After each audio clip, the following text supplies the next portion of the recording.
मित्रों, दिल्ली के मुख्यमंत्री अरविंद केजरीवाल जी, जिन्हें दिल्ली की सर्दी में जांच की आंच से पसीने आते हुए दिखाई पड़ रहे हैं, अब परिस्थिति में एक नया आयाम जुड़ रहा है। अब तो जांच भी आंच के घेरे में आ रही है।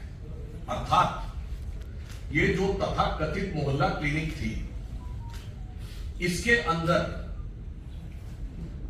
इन्होंने जांच की व्यवस्था की थी, यानी पैथोलॉजिकल टेस्टिंग की।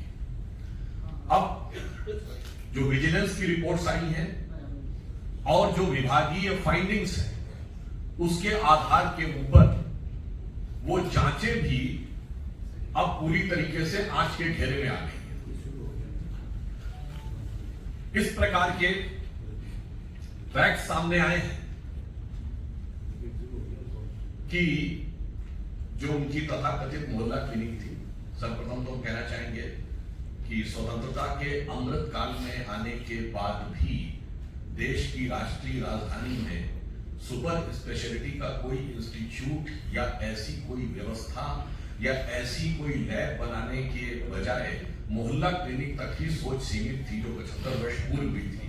परंतु उसमें भी क्या हुआ, मीडिया में भी ऐसी रिपोर्ट्स हैं, कई स्वयंसेवी संगठनों ने भी इस विषय के ऊपर ध्यान आकर्षित किया था और जांच में भी आया कि एक दिन में 500 पेशेंट देखे गए। अधिकतम संख्या 533 है, जबकि जो औपचारिक समय है मोहल्ला क्लिनिक का वो सुबह 9 बजे से 1 बजे तक। अब आप इमेजिन करिए कि 9 बजे से 1 बजे तक 4 घंटे में कितने मिनट हुए, 240।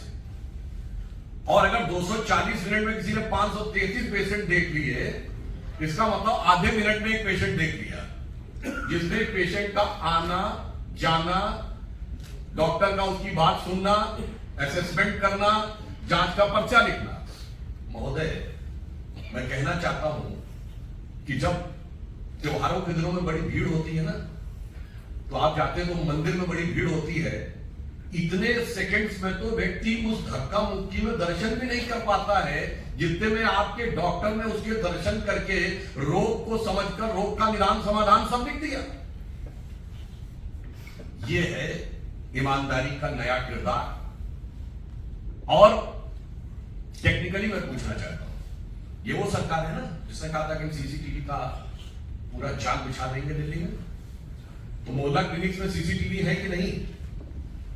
और अगर है तो उन मोहल्ला क्लिनिक में उस डेट की सीसीटीवी फुटेज दिखाइए कि 533 लोग कहां लाइन लगाए हुए थे, क्योंकि मोहल्ला क्लिनिक तो छोटी छोटी स्पेसेस में है ना। तो 533 लोग अगर आए तो सीसीटीवी फुटेज में होना चाहिए ना। बस यही सब चीजें हैं जिसकी वजह से जांच की आंच से घबरा रहे हैं।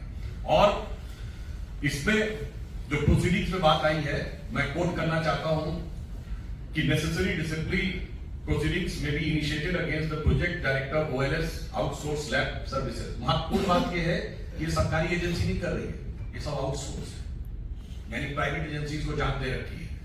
And others of the OLS branch for non-compliance of the directions of the honorable LG which could have led to the loss of exchequer। यानी अब यह संदेह है कि वहां वो मरीज ही नहीं थे जिनके नाम के ऊपर बिलिंग बेस करके टेस्टिंग करा दी गई। A detailed vigilance inquiry may be conducted to bring out the quantum of loss of the exchequer to the collusion of the director and support staff with the private agency। अब जो उपराज्यपाल महोदय ने ये लिखा है और ये पब्लिक डोमेन में है, मीडिया में, उसके बिंदु क्रमांक 33 पे देखें तो लिखा हुआ है tens of thousands of tests were recommended prima facie to the ghost patient, यानी जिनका अस्तित्व ही नहीं था। यही अंतर है।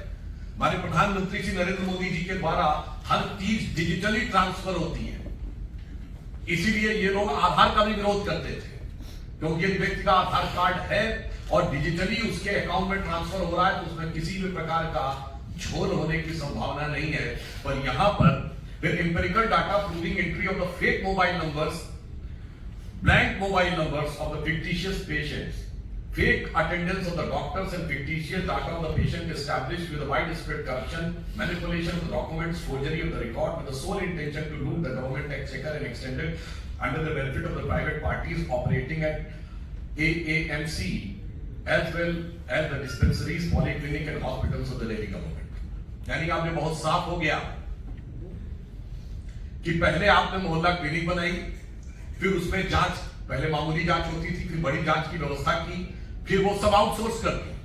यानी कुछ कुछ वैसा ही जैसा शराब घोटाले में हुआ था, कदम कदम रफ्ता रफ्ता बढ़ाते हुए, और फिर उसमें फेक पेशेंट्स और फेक बिल रेज करने की बातें मीडिया में आ रही है। यानी अभी तक तो दारू का घोटाला था, अब दवा का घोटाला भी हो गया। यानी दवा